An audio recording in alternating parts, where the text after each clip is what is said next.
በስመ አብ ወወልድ ወመንፈስ ቅዱስ አሐዱ አምላክ። ድርሳን ዘቅዱስ ወክቡር ወኃያል ሊቀ መላእክት ቅዱስ ሚካኤል ወነገር በእንተ ዮሐንስ ጳጳስ ዘብሔረ ኢትዮጵያ ዘመጻ እምድኅረ አቡነ ይስሐቅ ጳጳስ ዘይትነበብ ማሰሮ ወሰንዩ ለወርኃ ግንቦት በሰላም እግዚአብሔር አሜን።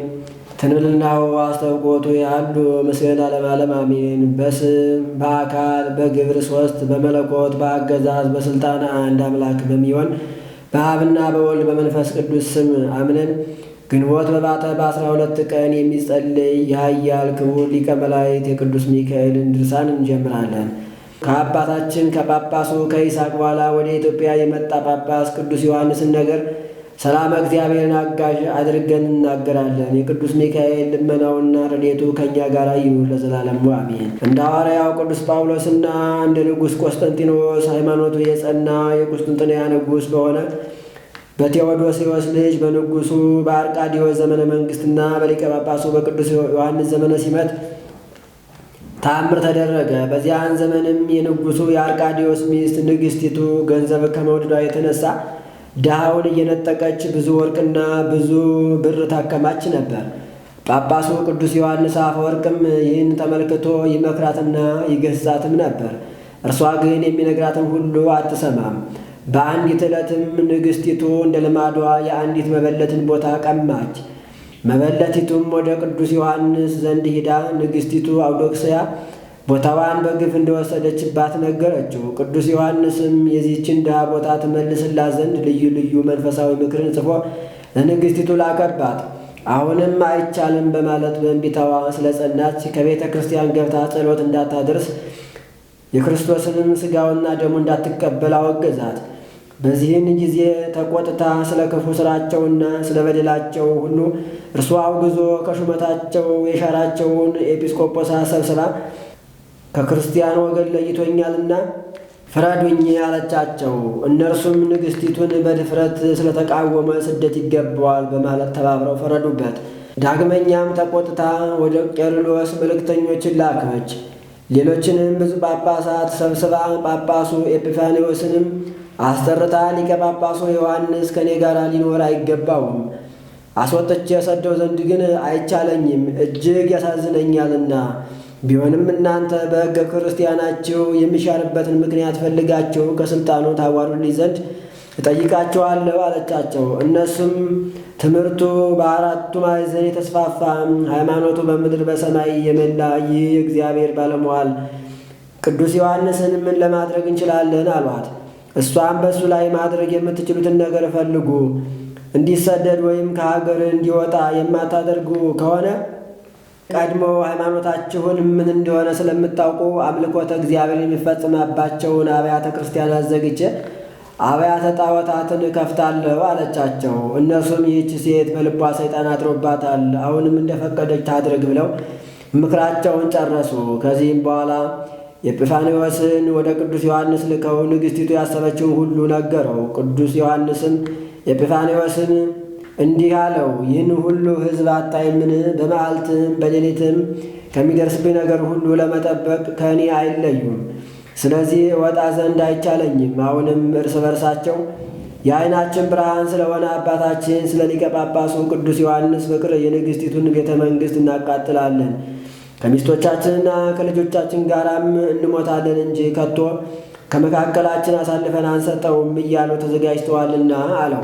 አሁንም ነገ በቅድስት ሰንበተ ክርስቲያን ሕዝቡ ይሰበሰባሉና የእግዚአብሔርን ቃል ስናስተምራቸው ልባቸው ተመልሶ ደስተኞች መስለን እንታያለን። በመሃላቸው ሰላም ይሰፍናል። እነርሱም በልቦናቸው አባታችን ከንግሥቲቷ ጋር ታርቋል ብለው በሰላም ወደየቤታቸው ይሄዳሉ። ንግሥት አውዶክስያ ግን በሌሊት ፈረስ ታዘጋጅና ልቧ ወደ ወደደው አገር ትስደደኝ አለው። ኤጲፋንዮስም ከቅዱስ ዮሐንስ ዘንድ ይህን ነገር ሰምቶ ወደ ጳጳሳቱ ተመለሰ። ቅዱስ ዮሐንስም በሌሊት ወደ ንግሥቲቷ መጥቶ እግዚአብሔርን የማያውቁ ለፀሐይ፣ ለጨረቃ፣ ለእንጨት የሚሰግዱ ወዳሉበት አክራጥያ ወደሚባል ሩቅ አገር ሰደደችው። ቅዱስ ዮሐንስም በዚያ በደረሰ ጊዜ የእግዚአብሔርን ወንጌለ መንግሥት ስላስተማራቸው ክብርና ምስጋና ለዘላለሙ ይግባውና በጌታችን በኢየሱስ ክርስቶስ ስም አመኑ። በሊቀ መላእክት ቅዱስ ሚካኤል አማላጅነትም ብዙ አብያተ ክርስቲያናትንም ሠሩ። ቅዱስ ዮሐንስ አፈወርቅም ቤተ መቅደሳቸውን ባረከላቸው። ጳጳሳትና ቀሳውስት ዲያቆናትንም ሁሉ ሾመላቸው። ይህ አባታችን ቅዱስ ዮሐንስ አፈወርቅም በወርኃ ግንቦት 12 ቀን በዚያው በስደቱ ቦታ እንዳለ አርፎ አክራጠያ በምትባል ደሴት ተቀበረ። የሕይወት አክሊልንም ተቀዳጅቶ ከጻድቃን ከሰማዕታት ጋር በመንግሥተ ሰማያት እስከ ዘላለሙ ደስ እያለው ይኖራል። ልመናው ቸርነቱ ከሁላችን ጋር ይሁንና ይህ ሁሉ የሆነው በቅዱስ ሚካኤል አማላጅነት ነው። ይህን መጽሐፍ የሚያነበው ሁሉ ከዚች ቤተ ክርስቲያን ልጆች ጋር በቀለመ ጽድቅ በሰማይ አምደ ወርቅ ስሙ ይጻፍ። ስለ ቅዱስ ሚካኤልና ስለ ቅዱስ ዮሐንስ አፈወርቅ አማላጅነት ሽማግሌዎቹንና ጎበዛዝቱን ከድቀት ኃጢአት ይደግፋቸው እስከ ዘላለሙ ድረስ አሜን። ይልቁንም ማኅበራችንን ንቁ ኦርቶዶክስ ተዋሕዶ የጸሎትና የንስሐ መርከብን እስከ ዘላለሙ ድረስ ይጠብቃቸው አሜን። ተአምሬው ለመልአክ ክቡር ወቅዱስ ሚካኤል ሊቀ መላእክት ዘይታጸ ብርሃነ ከመልስ ወዘደ እሳት ውስተ አክናፊሁ ትንብልናሁ ይድፍኖሙ ለሰራዊተ ሰይጣናት እኩያን እለ ይጻረርዎ ለፍቁሩ ሕዝበ ክርስቲያኑ ለማኅበረነ ንቁ ኦርቶዶክስ ተዋሕዶ የጸሎትና የንስሐ መርከብ ለዓለመ ዓለም አሜን። አማላጅነቱ ወዳጆቹን ሕዝበ ክርስቲያንን እንዲሁም ንቁ የኦርቶዶክስ ተዋሕዶ የጸሎትና የንስሐ መርከብን ለዘላለሙ ይጠብቃቸውና የሚጣሉት ሰራዊተ ሰይጣናትን በሐፀ እሳት ይነድፋቸውና ብርሃንን እንደ ልብስ የተጎናጸፈ ተፈጥሮውም ከነበልባለ እሳት የሆነ የከበረ ሊቀ መላእክት ቅዱስ ሚካኤል ያደረገው ታምር ይህ ነው። ሮሜ በምትባል አገር ከሚኖሩ ታላላቅ ሰዎች መካከል በዚህ ዓለም ገንዘብ በጣም የከበረ ክርስቲያናዊ ሰው እንደነበረ ተነገረ። ሚስቱም መካን ስለነበረች ልጅ አልነበራቸውም። በዚህም ምክንያት ልጅ ለማግኘት ሁለቱም ባልና ሚስቱ ሁልጊዜ በጾምና በጸሎት ወደ እግዚአብሔር ይለምኑ ነበር። ቅዱስ ሚካኤልንም ከፈጣሪያቸው እንዲያማልዳቸው ይማጸኑት ነበር። በዚህ ሁኔታ ሲኖሩ የሊቀ መላእክት ቅዱስ ሚካኤል በዓሉ የሚከበርበት ኅዳር 12 ቀን ስለደረሰ ሄደው በዓሉን ለማክበር ለመንገድ የሚሆናቸውን ስንቅና ማናቸውም ነገር ሁሉ ካዘጋጁ በኋላ ፍጹም ዋጋቸውን የሚያገኙበት መሆኑን በማመን የቅዱስ ሚካኤል ዝክረ በዓሉን ለማድረግ በልቦናቸው ወሰኑ። ይህ ሰውዬና ሚስቱ በጉዟቸው ላይ በሚያገለግሏቸው ወንድና ሴት ባሮቻቸው ታጅበው ጉዟቸውን ጀመሩ። በጉዞም ላይ ሳሉ የዚያ ሰው ሚስት የቅዱስ ሚካኤልን በዓል ለማክበር የሚጓዙ ሌሎች ክርስቲያን ሰዎችን አየች። ከእነርሱም መካከል ብዙ ሴቶች ከልጆቻቸው ጋር ነበሩ። ከእነርሱም ልጆቻቸውን በጀርባቸው ያዘሉ ነበሩ። በደረታቸው ታቅፈው ከጡታቸው የሚገኙ ወተትን የሚያጠቡ ነበሩ። ይህንንም ባየች ጊዜ በታላቅ ቃል አሰምታ ጮኸች። መሪር እንባንም በማፍሰስ ጽኑ ልቅሶን አለቀሰች። እንዲህም አለች: የሕያው እግዚአብሔር ልጅ ጌታዬና አምላኬ ኢየሱስ ክርስቶስ ሆይ የእኔን መጻተኛና ጎስቋላ ደካማም የተናኩ ባሪያህን ልመና ለመስማት አቤቱ ቸል አትበል፣ ፈጥነህ ስማኝ እንጂ። አቤቱ ከጥልቁ ልቦናዬ ወደ አንተ ስለምን ጆሮህን ዘንበል አድርገህ ስማኝ። ተስፋማ አታስቆርጠኝ። ከማኅፀኔ የተገኘውን ፍሬ ባለ ዘመኔ ሁሉ እያየው ደስ ብሎኝ እኖር ዘንድ የተባረከ ልጅ ስጠኝ። አንተም ሊቀ መላእክት ቅዱስ ሚካኤል ሆይ ጸሎትህ የተባረከ ዘር ይሰጠኝ ዘንድ ወደ እግዚአብሔር ለምንልኝ። ወንድም ቢሆን ሴት እግዚአብሔር ልጅ ቢሰጠኝ ባለ ዘመኑ ሁሉ ለቤተ ክርስቲያን አገልጋይ ይሆን ዘንድ ለአንተ ብዛት ሰጥቻለሁ እያለች ብዙ ልመና አቀረበች። በመንገድ እንዲህ እያለች ከባሏ ጋር ወደ ሊቀ መላእክት ቅዱስ ሚካኤል ቤተ ክርስቲያን በደረሱ ጊዜ በታቦቱ ፊት ቁመው በአንቃይደው ልቡና በሰቂለ ሕሊና አንድ ልብ ሆነው በመረረ ልቅሶ እግዚአብሔር ደግ ልጅን ይሰጣቸው ዘንድ ልመናን አበቀረቡ። ሥርዓተ ቅዳሴውም ከተፈጸመ በኋላ እንደ ሕጉና እንደ ሥርዓቱ የክርስቶስ ሥጋውና ደሙን ተቀበሉ። ከዚህም በኋላ ቄሱ ቡራኬ ከሰጠ በኋላ ሕዝቡ ሁሉ ወደ የቤታቸው ሄዱ። ያች ሴት ግን ከቤተ ክርስቲያኑ አምድ ወደ አንዱ ተጠግታ ተኛች። በዚህችም ሌሊት በጽኑ ሐዘን ተውጣ አደረች። በዚያን ጊዜ ብርሃናዊ መልአክ በራእይ ተገልጾ ከእንግዲህ አትዘኝ፣ እግዚአብሔር ልመናሽን ሰምቶ ሐሳብሽን ፈጽሞልሻል። ልጅም ትወልጅ ዘንድ ማኅፀንሽን ከፍቶልሻል። እነሆ ወንድ ልጅም ትወልጃለሽ። በወለድሽ ጊዜም ስሙን ተስፋ ሚካኤል ብለሽ ሰይሚው አላት። ከእንቅልፏን በነቃች ጊዜ ይህን አይነቱን ቃል በመስማቷ ፈጽማ ተደሰተች። እግዚአብሔርንም እያመሰገነችው በፍጹም ደስታ ወደ ቤቷ ተመለሰች። እግዚአብሔርም በመልአኩ አንደበት የተናገረው ቃል ኪዳን በተፈጸመ ጊዜ ጸነሰች። መልኩ ሁለንተናው ያማረ ወንድ ልጅን ወለደች። ፍጹም ደስ አላቸው። ስሙንም ተስፋ ሚካኤል ብለው ሰየሙት። ወላጆቹም ተላ ደስታ አደረጉ። ለተራቡና ለተጠሙ ብዙ ምጽዋትን ሰጡ። ወንድ ልጅም በማግኘታቸው ስለ እግዚአብሔር ቸርነትና ስለ ቅዱስ ሚካኤል ክብር በየሀገሩ ላሉ ታላላቅ ሰዎች የምሳ ግብዣ አደረጉ። ስለታቸው ከተሟላላቸው በኋላ ግን የብፅዓት ልጃቸውን ወደ ሊቀ መላእክት ቅዱስ ሚካኤል ቤተ ክርስቲያን አልወሰዱትም ነበር። ብላቴናው 1 ዓመት በሆነው ጊዜ በጭንቅ ታመመ። ባለመድኃኒቶችም ሊፈውሱት አልቻሉም። ያን ጊዜ እናቱ ሕፃኑን ለሊቀ መላእክት ቅዱስ ሚካኤል ቤተ ክርስቲያን ብፅዓት አድርጋ ሰጥተው እንደነበረ አስታወሰች። እንዲህም አለች፣ ልጄ በጽኑ ደዌ የተያዘበትን አወቅኩ። ስለቴን አክብሬ ልጁን ወደ ቤተ ክርስቲያን ባለመውሰዴ ዘንድሮ ታላቅ ኃጢአት ሰርቻለሁና። ከዚህም በኋላ ፈጥና ልጇን ይዛ ወደ ቅዱስ ሚካኤል ቤተ ክርስቲያን ገሰገሰች። ወደ ውስጥም ገብታም በፀሐይሉ ላይ ያለውን ማይ ረጨችው። በቀንዲሉ ላይ ያለውን ዘይትም እየቀባች ሊቀ መላእክት ቅዱስ ሚካኤል ሆይ ልጄን ከዚህ ጽኑ ደዌ ፈውሰው፣ ከዚህም ጽኑ በሽታ ብታድነው እንደ ብፅዓት እስከ ዕለተ ሞቱ ለቤተ ክርስቲያንህ አገልጋይ ይሆን ዘንድ አደርጋለሁ እያለች ስትማጸን በዚሁ ጊዜ በቅጽበት ልጇ ዳነላት። ከደዌውም ከዳነ በኋላ ያ ብላቴና አድጎ ለሊቀ መላእክት ቅዱስ ሚካኤል ቤተ ክርስቲያን ባለ ዘመን ሁሉ በመልካም አገልግሎት በቅንነት ሲያገለግል ኖረ። ይህችም ሴት ቅዱስ ሚካኤል ያደረገውን ታምራትና ልጇንም እንዴት እንዳዳነላት ለሕዝቡ እየነገረች በፍጹም ምስጋና እግዚአብሔርን እያመሰገነች በታላቅ ደስታ ወደ ቤቷ ተመለሰች። እንግዲህ እኛን የክርስቲያን ወገኖች ሁላችንንም ብላቴናውን እንዳዳነን ከነፍስና ሥጋ ደዌ ኃጢአት ያድነን። በቸርነቱ በጸጋው ከዚህ ዓለም ክፋት ያንጻል። ኃጢአት ለማሰራት የሚያደፋፍረውን ከእኛ ያርቅ። እግዚአብሔር ደስ ከሚያሰኙ ቅዱሳን ተለይተን እንዳንቀር የበደልን ቁልፍ ከላያችን ላይ ቆርጦ ይጣልልን። አሜን። አንድ አምላክ በሆነ በአብና በወልድ በመንፈስ ቅዱስም አምነን በወርኃ ግንቦት 12 ቀን ሊቀ መላእክት ቅዱስ ሚካኤል የመታሰቢያው በዓል እንደሆነ እንናገራለን። በዚህች ዕለት ነቢዩ ዕንባቆም የበሰለ እህልን በአገልግል ተሸክሞ ለአጫጆች ምሳ ሊወስድ አስቦ ሳለ እግዚአብሔር ቅዱስ ሚካኤልን ወደ እርሱ ልኮታልና። ቅዱስ ሚካኤልም ነቢይ ዕንባቆም ምግቡን እንደያዘ በአንዲት የራስ ፀጉሩ ይዞ ወደ ባቢሎን አገር አደረሰው። ነቢዩ ዳንኤልም ከዚህ ምግብ ተመገበ። ሊቀ መላእክት ቅዱስ ሚካኤልም ነቢዩ ዳንኤል ከተጣለበት አንበሳ ጉድጓድ ካወጣው በኋላ ነቢይ ዕንባቆምን የያዘው ምግብ ምንም ሳይጎድል መልሶ አጫጆች ወዳሉበት ወደ ይሁዳ አገር በቅጽበት አደረሰው።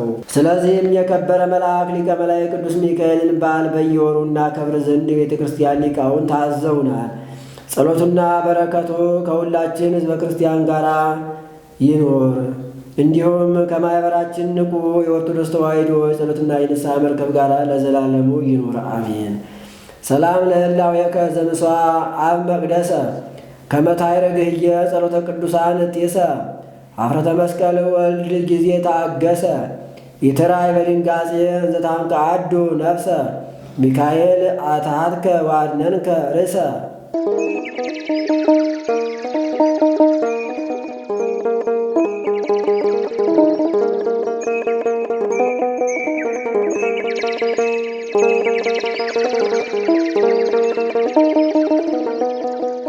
በስመ አብ ወወልድ ወመንፈስ ቅዱስ አሐዱ አምላክ። የተወደዳችሁ የልዑል እግዚአብሔር ቤተሰቦች፣ የእናታችን የቅድስት ድንግል ማርያም የአስራት የበኩራት ልጆች፣ የባለሟሉ የኃያሉ መልአክ የመጋቤ ብሉይ የቅዱስ ሚካኤል ወዳጆች በእግዚአብሔር ፍጹም ሰላም እንደምን አደራችሁ? እንደምን አረፈዳችሁ? እንደምን ቆያችሁ? እግዚአብሔር አምላካችን ከአጽናፈ ዓለም እስከ አጽናፈ ዓለም እስከ ዓለም ዳርቻ ድረስ ስሙ የተመሰገነ ይሁን። እንግዲህ እንደ እግዚአብሔር መልካም ፈቃድ ሁላችንም ልቦናችንን ከፍቶልን የቅዱስ ሚካኤልን ድርሳን ሰምተናል። በድርሳኑ ላይ አድረው አስተምሮናል፣ መክሮናል። እግዚአብሔር አምላካችን ስሙ የተመሰገነ ይሁን። አሁን ደግሞ ለዚሁ ለድርሳኑ ማጠቃለያ የሆነ ዘንድ ትንሽ ደቂቃ ከዚሁ ከድርሳኑ ውስጥ ያለውን ቃል እንነጋገራለን። የእግዚአብሔርን ቃል መቼም ቢነገር አያልቅም። መቼም ቢነገር ደግሞ እኛ ብንሰማው ደግሞ አይጠገብም እና ከሰዓታችን አኳያ ለትንሽ ደቂቃ እንነጋገራለን። እግዚአብሔር አምላካችን በመካከላችን ተገኝቶ እንዲያስተምረን፣ እንዲመክረን፣ እንዲገስጸን መልካም ፈቃዱ ይሆንልን። እንግዲህ ለዛሬው የምንነሳበት የትምህርታችን ርዕስ የሚሆነው በማቴዎስ ወንጌል ምዕራፍ 10 ከቁጥር 22 ላይ ያለውን ኃይለ ቃል በማንሳት ይሆናል። ቃሉም እንዲህ ይላል፣ ትከውኑ ጽሉዓነ በእንተ ስምየ፣ ስለ ስሜ የተጠላችሁ ትሆናላችሁ። ስለ ቃሉ እግዚአብሔር አምላካችን የተመሰገነ ይሁን። ትከውኑ ጽሉዓነ በእንተ ስምየ፣ ስለ ስሜ የተጠላችሁ ትሆናላችሁ። እንግዲህ በማቴዎስ ወንጌል ምዕራፍ 10 ቁጥር 22 ላይ እናገኘዋለን ቃሉን። ይህን ቃል የተናገረው ጌታችን አምላካችን መድኃኒታችን ኢየሱስ ክርስቶስ ነው። ቃሉን ደግሞ ለደቀ መዛሙርቱ ለሐዋርያት ነው የነገራቸው። እንግዲህ ይህንን ቃል ያስተላለፈው ጌታችን ኢየሱስ ክርስቶስ ይህንን መመሪያ የሰጠው ለሐዋርያት ነው። ሐዋርያትን እንግዲህ ጠርቶ ወደ ዓለም ሁሉ ሂዱ፣ ወንጌልንም ስበኩ፣ አልጫውን ዓለም አጣፍጡ። በዚሁ በማቴዎስ ወንጌል ከመጀመሪያው ቁጥር 1 ላይ ጀምረ ስናነበው እናገኘዋለን ቃሉን ማለት ነው። ወደ ዓለም ሁሉ ሂዱ፣ ወንጌልንም አዳርሱ፣ ወንጌልን ስበኩ፣ ወደ ቤትም ስትገቡ ሰላም በሉ። ቤቱ ሰላም የሚገባው ከሆነ ሰላማችሁን የሚቀበል ከሆነ ሰላማችሁ ይድረሳቸው። ሰላማችሁን የማይቀበሉ ከሆነ ቤቱም ሰላም የማይገባው ከሆነ ግን ሰላማችሁ ወደ እናንተ ይመለስ ብሏል የሰላሙ ጌታ የሰላሙ ንጉሥ ኢየሱስ ክርስቶስ። ለእኛም ሰላሙን ያድለን፣ እኛም ሰላማዊ ሁነን እንድንኖር ሰላሙን ያድለን መድኃኒታችን ኢየሱስ ክርስቶስ። እንግዲህ ምንድን ነው አጠቃላይ ይህን ቃል ያስተላለፈው ኢየሱስ ክርስቶስ? ሐዋርያት በሚሄዱበት ሁሉ ስለ ኢየሱስ ክርስቶስ ያለውን እውነታ እንዲሰብኩ፣ እውነቱን እንዲናገሩ ነው። ወደ መኳንንትና ወደ ባለሥልጣናት ስትቀርቡ ምን እናገራለን ብላችሁ አትፍሩ፣ አታስቡ። የሚናገረው ማን ነው አለ? የሚናገረው እሱ ራሱ መንፈስ ቅዱስ ነውና እናንተ አይደላችሁም። ምን እናገራለን ብላችሁ አትስቡ፣ እሱ መንፈስ ቅዱስ ያናገራችኋልና አለ። እንግዲህ ይህንን ቃል የመሰለ በድርሳን ውስጥ ቅድም ሰምተናል። እዚህ ቃል ጋር የሚተባበር እዚህ ቃል ጋር የሚመሳሰል በድርሳን ውስጥ ቅድም ሰምተናል። እንዲህ ያለ ጌታችን ኢየሱስ ክርስቶስ ካዘዛቸው በኋላ ምንድን ነው ያላቸው? እናንተ ምንም አትፍሩ፣ ወንጌልን ስበኩ፣ ስለ ስሜ ተናገሩ። ወደ ነገሥታት ይወስዷቸዋል፣ ወደ ምኩራባቸውም ያቀርቧቸዋል። እናንተስ በዚያ በምትናገሩ ጊዜ ምን እናገራለን ብላችሁ አትጨነቁ፣ የሚናገረው መንፈስ ቅዱስ ነውና አለ። እግዚአብሔር አምላክ በእያንዳንዳችን ላይ መንፈስ ቅዱስ ያድርብን። ይህንን በሆነ ጊዜ እንደዚህም በተደረገ ጊዜ ስለ ስሜ የተጠላችሁ ትሆናላችሁ። ምን ስትሉ? እውነቱን ስትናገሩ፣ ትክክለኛውን ቃል ስትናገሩ፣ ለዓለሙ ሁሉ እውነተኛውን ቃል ስለ ኢየሱስ ስትሰብኩ ስለ ስሜ የተጠላችሁ ትሆናላችሁ። የኔን ስም ስትሰብኩ የኔን ሰላም የማይፈልጉ ብዙዎች አሉና ጌታችን ኢየሱስ ክርስቶስን የማይቀበሉ ነበሩና በእነዛ ሰዎች ዘንድ የተጠላችሁ ትሆናላችሁ። እስከ መጨረሻው የጸና ግን አለ እስከ መጨረሻው የጸና እስከ መጨረሻው የጸና እርሱ ይድናል። እናንተም እስከ መጨረሻው ጸንታችሁ ቃሌን አስተላልፉ አሉ። እስከ መጨረሻው ጸንተን የመንግስቱ ወራሽ እንሆን እግዚአብሔር አምላካችን ይፍቀድልን። እንግዲህ እኛም ዛሬ ከእግዚአብሔር ጋር ስንሆን፣ አካሄዳችን ከእግዚአብሔር ጋር ሲሆን፣ ብዙዎቻችን ዛሬ በዓለሙ ላይ ያሉ ሁሉ ዛሬ መምህሮቻችንን፣ ዛሬ ቤተ ክርስቲያን፣ ዛሬ በተለያየ መልኩ ቤተ ክርስቲያኒቱን ቅድስት ቤተ ክርስቲያንን የሚገፉ የሚጠሉ ብዙዎች ተነስተዋል። እግዚአብሔር አምላካችን ልቦና ይስጥልን። ማን ስለሚነገርባት? ቅድስት ቤተ ክርስቲያን ውስጥ ምን ስለሚነገር?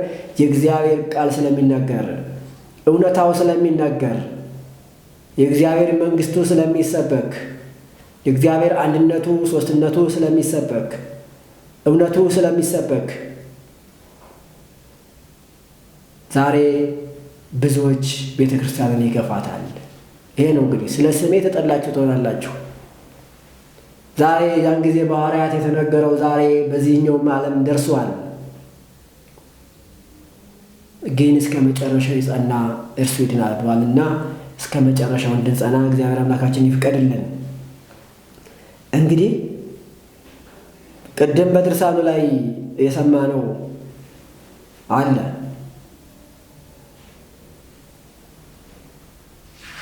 አርቃዲዮስ የሚባለው ንጉሥ በነበረበት ወቅት ጳጳሱ ኤጲስቆጶሱ ማን ነበር? ቅዱስ ዮሐንስ አፈወርቅ ነበረ። የዚህ የንጉሡ ሚስት ደግሞ አውዶክስያ ትባል ነበረ እና ይህቺ የንጉሡ ባልተቤት ይቺ ሴት እግዚአብሔርን አትፈራም ነበረ። ድሃ ትበድል ነበረ። የድሃዎችን ገንዘብ ትወስድ ነበር። እርሷ ብዙ እያላት እርሷ መንግስቱ በእጇ ስር ሆኖ ሁሉ ነገር በቁጥጥሯ ስር ሆኖ ሁሉ ነገር እያዘዘችበት በሁሉ ነገር ላይ ፈራጅ ቆራጭ ሁና ከድሃዎች ግን ትጠብቅ ነበር። የድሃዎችን ገንዘብ ትወስድ ነበር። ይቺ ሴት የድሃዎችን መሬት ትወስድ ነበር። የድሃዎችን የመበለቶችን ገንዘባቸውን ወርቃቸውን ትወስድ ነበር። እንደዚህ እያደረገች በነበረችበት ወቅት የእግዚአብሔር ሰው የሆነ ዘእግዚአብሔር ፈኖ ቃለ እግዚአብሔር ይነገር። እግዚአብሔር የላከው ምን ይናገራል? የእግዚአብሔርን ቃል ይናገራል። እግዚአብሔር የላከው ሰው ማንንም ምንድን ነው የሚናገር? ቃለ እግዚአብሔር ይናገራል። ዘእግዚአብሔር ፈኖ ቃለ እግዚአብሔር ይነገር። የእግዚአብሔር የሆነ የእግዚአብሔርን ቃል የሚናገር እግዚአብሔር ምርጥ አድርጎ ያስነሳው እግዚአብሔር ምርጥ አድርጎ የፈጠረው ቅዱስ ዮሐንስ የሚባል መምህሮ መገስጽ በትምህርቱ ዓለምን ያጣፈጠ ብዙ ተግሳጻትን የጻፈ ብዙ ድርሳናትን የደረሰ ቅዱስ ዮሐንስ የሚባለው ኤጲስቆጶስ በዛ ዘመን ነበር። በዘመናችን ዛሬም ጥሩ ሰው ያጥፋብን ክርስቲያኖች። ዛሬ በጊዜያችን ታላላቅ አባቶች ያስፈልጉናል። ዛሬ የሚገስጹ፣ ዛሬ እውነትን የሚናገሩ፣ ዛሬ ሥርዓትን የሚያስተምሩ፣ ዛሬ ሃይማኖትን የሚያጸኑ አባቶች ያስፈልጉናል። በዚያን ዘመን የነበረው ቅዱስ ዮሐንስ አፈወርቅ እውነትን የሚናገር ስለ እግዚአብሔር ብቻ የሚናገር እግዚአብሔርን የሚሰብክ ስለ እግዚአብሔር አንድነት ስለ እግዚአብሔር ሦስትነት የሚሰብክ ታላቅ ሐዋርያ ነበረ ዮሐንስ አፈወርቅ። እርሱም እውነተውን የሚናገር ማለት ነው። እውነተውን የሚናገር እና የቅዱስ ዮሐንስ አፈወርቅ ይችን ንግሥት ናት ብሎ አልፈራትም ነበር። የንጉሥ ሚስት ናት ብሎ አልፈራትም ነበር። የምታደርገው ሥራ በእሱ ዘንድ ተቀባይነት አልነበረውም። በእሱ ዘንድ ብቻ ሳይሆን በእግዚአብሔር ዘንድም ተቀባይነት አልነበረው። ምን ስለምታደርግ? ድሃ ስለምትበድል፣ ፍርድ ስለምታጓድል፣ ድሃ ስለምትገፋ፣ የሰው ሀብት ስለምትወስድ። ዮሐንስ አፈወርቅ ደግሞ የእግዚአብሔር ሰው ስለነበር ይህንን አይወድም ነበር። ይህንን አይቶ ይህን ተመልክቶ ንግሥቲቱን ይመክራት ነበር ይላል። ምንም ይላት ይገሥጻትም ነበር። ይመክራት ነበር፣ ይገሥጻትም ነበር። እርሷ ግን የሚነግራትን ሁሉ አትሰማም ነበር። እግዚአብሔር አምላካችን ልቦናችንን ይክፈትልን ክርስቲያኖች። ምንም ቢነገር እኮ ምንም ቢሰበክ እኮ ምንም ቢዘረዘር እኮ ልቦናችን ለመስማት ካልተዘጋጀ እኮ ከባድ እኮ ነው። ዛሬ እኮ አስተማሪ ጠፍቶ አይደለም። ዛሬ እኮ ሰባኪ ጠፍቶ አይደለም። ዛሬ እኮ ወንጌሉ ሳይሰበክ ውሎ እኮ አይደለም። ብዙዎቻችን እንዳንሰማ ልቦናችን ተሸፍኖብናል እኮ። እግዚአብሔር አምላካችን ልቦናችን ይክፈትልን። ምንም አትሰማውም ነበር። ምን ስለሆነ? ልቧ ስለተደፈነ፣ ለመስማት ስላልተዘጋጀች።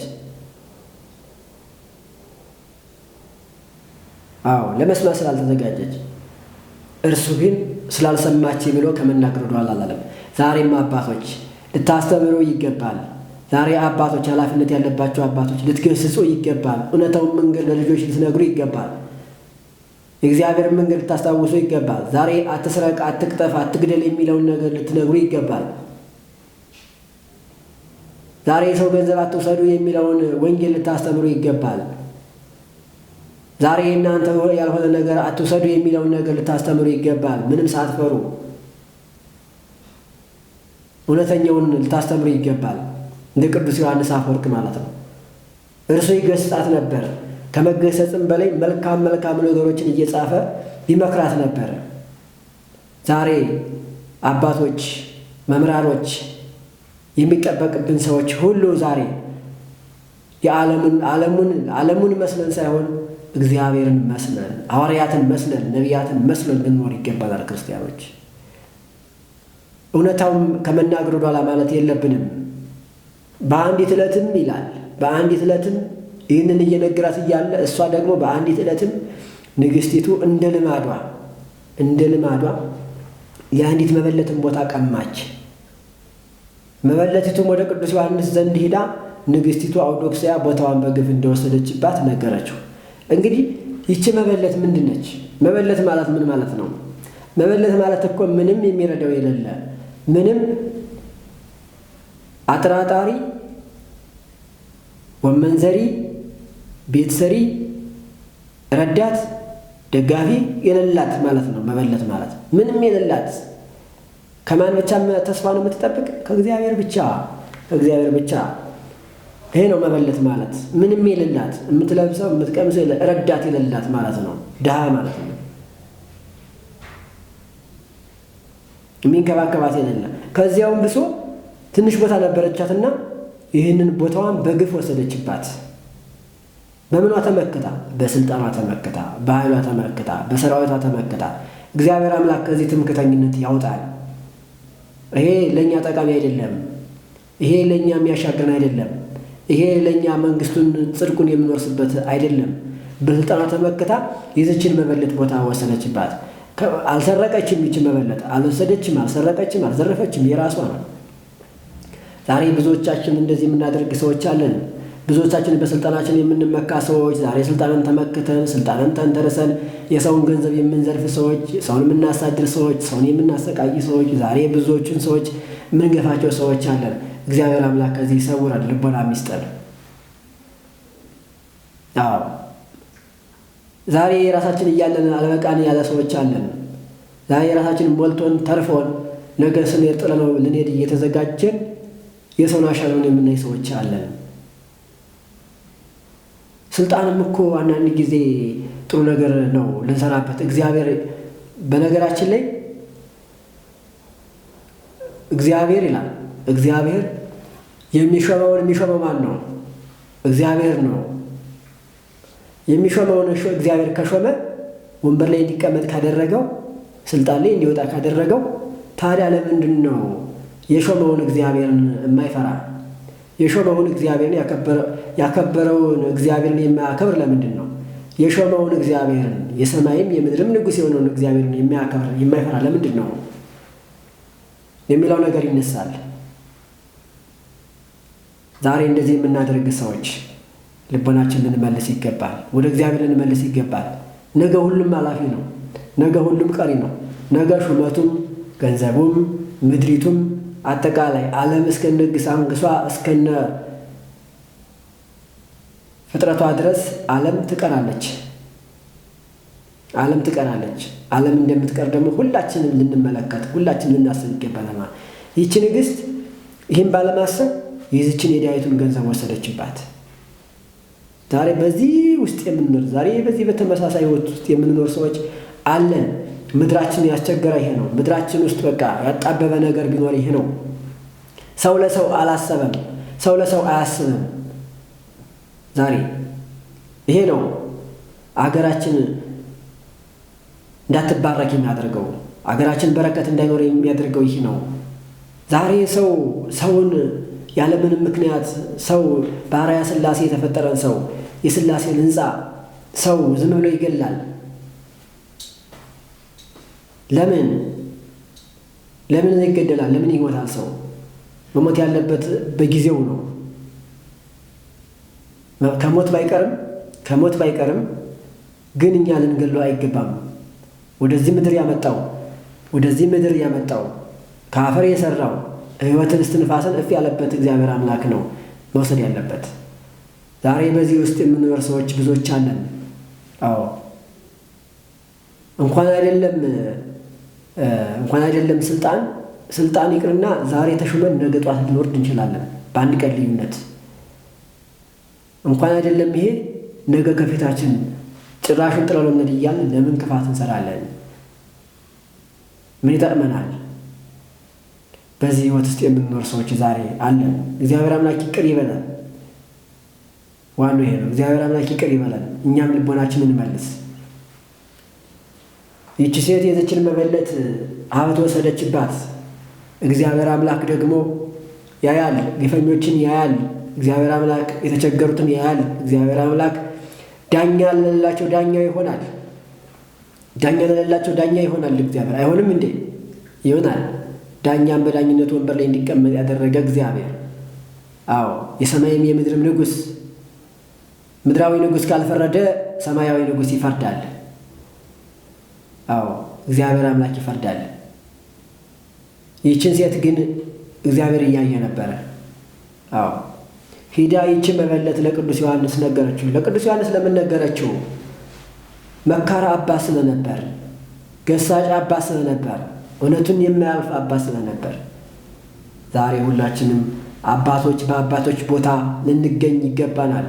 ልጆች በልጆች ቦታ ሁላችንም በየተሰለፍንበት ዓላማ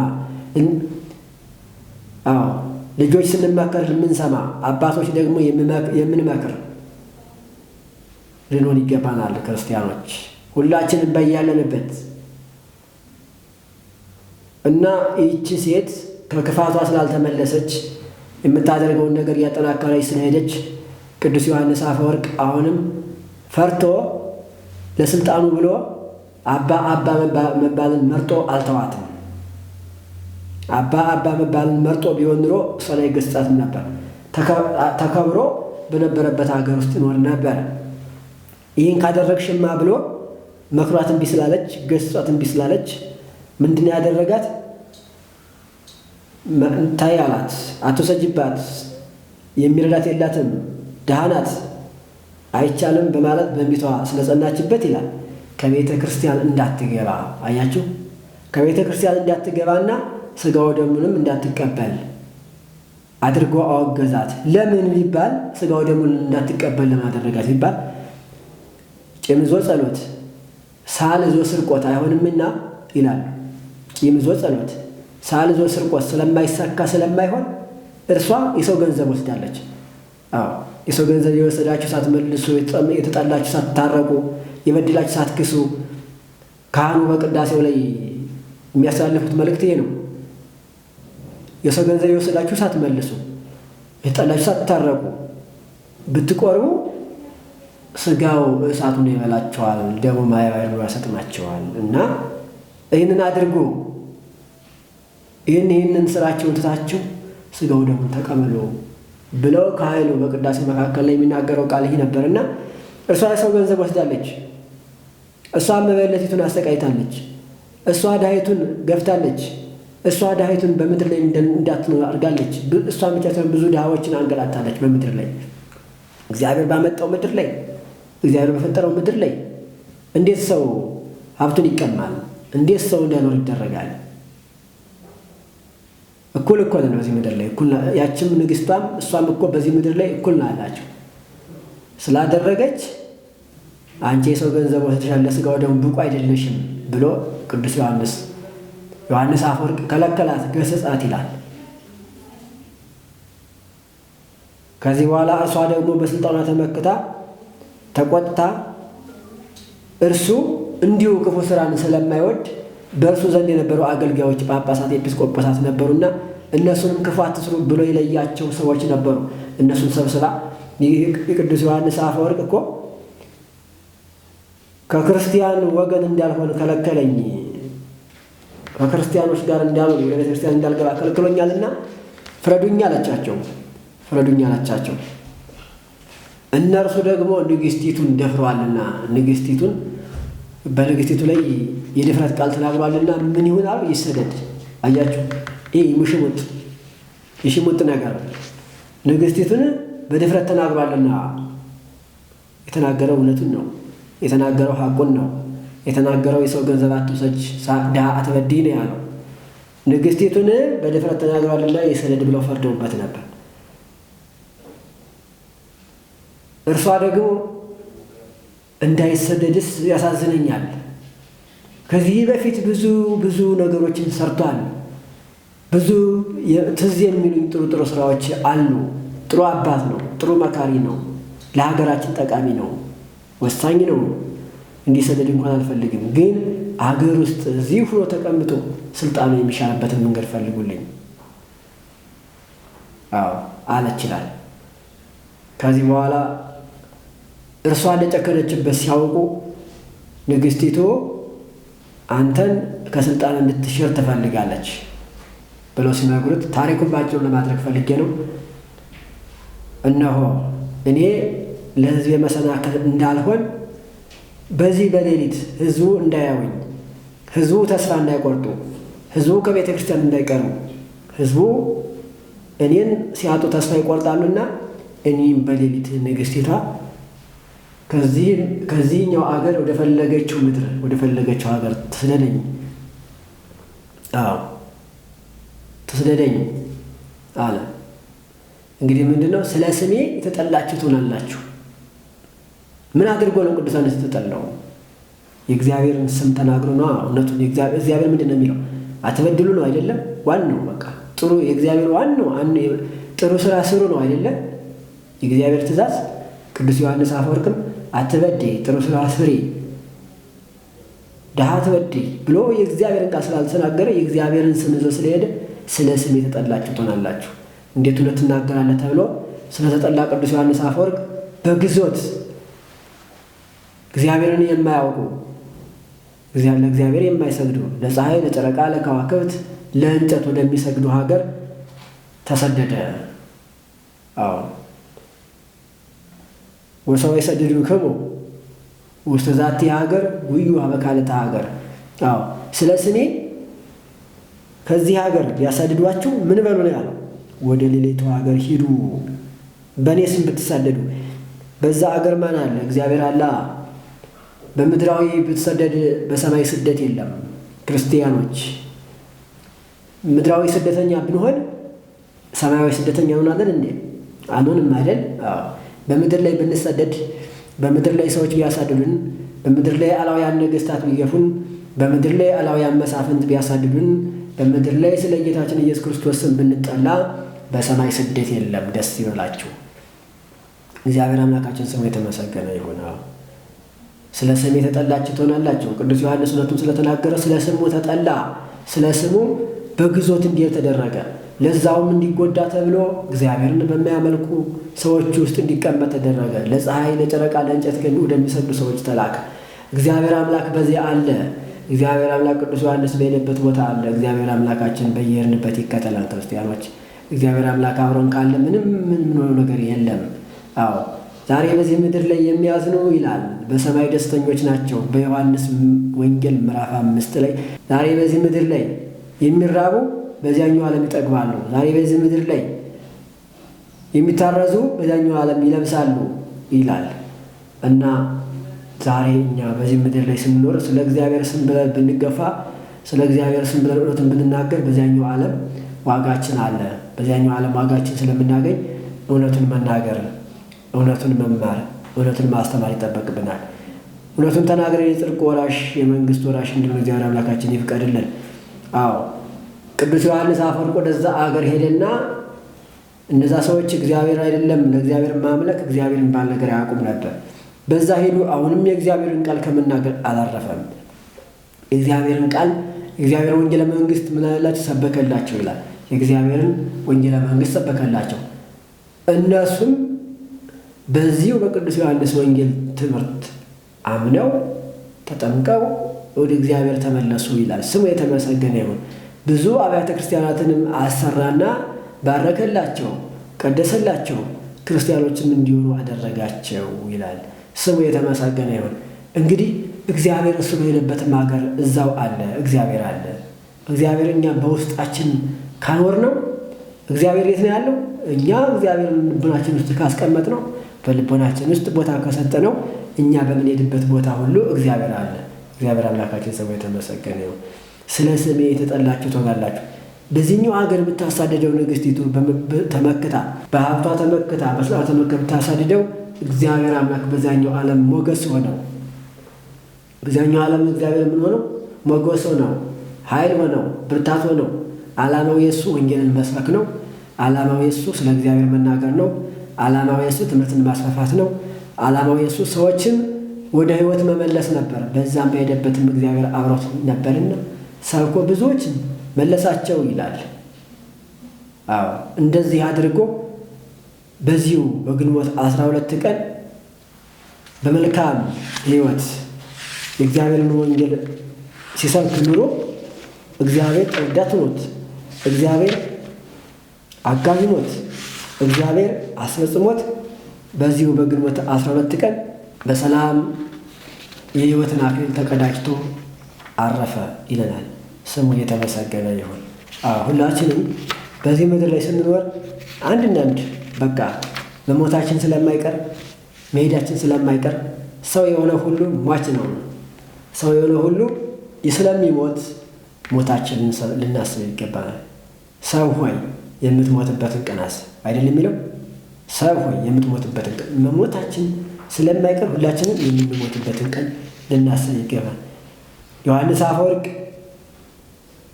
የሕይወት አክሊልን ተቀዳጅቶ በዚያው በስደት እንዳለ ስለ እግዚአብሔር ብሎ እንደተሰደደ ስለ እግዚአብሔር ስለ ስሙ ብሎ እንደተሰደደ በዛው አክራጥያ በምትባለው ደሴት አረፈ፣ በዚያም ተቀበረ ይለናል። እግዚአብሔር አምላካችን ስሙ የተመሰገነ ይሁን። ሁላችንም ሟቾች ነን፣ ሁላችንም ኃላፊዎች ነን። ሁላችንም ሟቾች፣ ሁላችንም ኃላፊዎች ስለሆን ሁላችንም የጽድቅ ስራ ሰርተን እንድንኖር እግዚአብሔር አምላክ ይፍቀድልን። ተፈጥረ አዳም አበኩልነ ወሞተ ወንነኒ መዋዕተያን። ተፈጥረ አዳም አበኩልነ ወሞተ ወንነኒ መዋዕተያን። አዳም አባታችን ተፈጠረ፣ ሞተ፣ እኛም ሟቾች ነን አለ። በቃ ዋናው ይሄ ነው። ስለዚህ ስለ ስም የተጠላችሁ ትሆናላችሁ።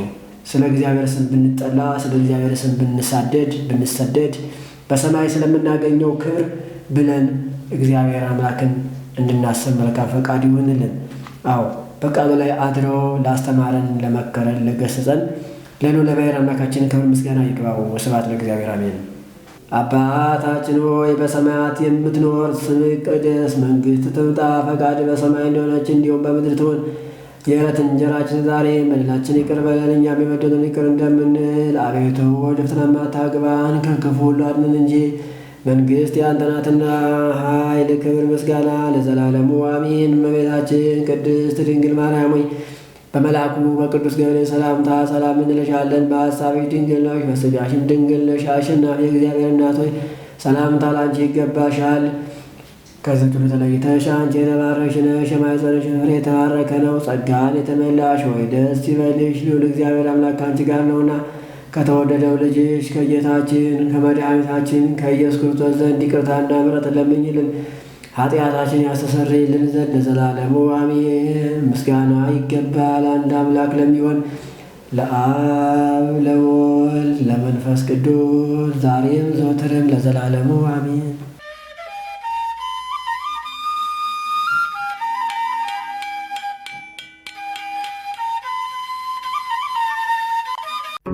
ንቁ ኦርቶዶክስ ተዋሕዶ የጸሎትና የንስሐ መርከብ ማኅበር አገልግሎቶቻችን አረጋውያንና ሕፃናትን በወርሃ $20 መደገፍ፣ ጥንታውያን የተዘጉ አብያተ ክርስቲያናትን ማነጽ፣ የአብነት ትምህርት ቤቶችን መደገፍ፣ ለክርስቲያን ወገኖቻችን የንስሐ አባትና ትምህርትን ማድረስ፣ በማኅበራዊ ሚዲያ ትምህርት ወንጌልን፣ ስንክሳር በየቀኑ ክብረ በዓላትን ማስተላለፍ፣ በአዲስ አበባ ጀሞና ኮተቤ አካባቢ የሚገኙ አቅመ ደካሞች እናት አባቶቻችንን ሕፃናትንና ተማሪዎችን በቋሚነት በወር $20 በዓመት $240 እንደግፋለን።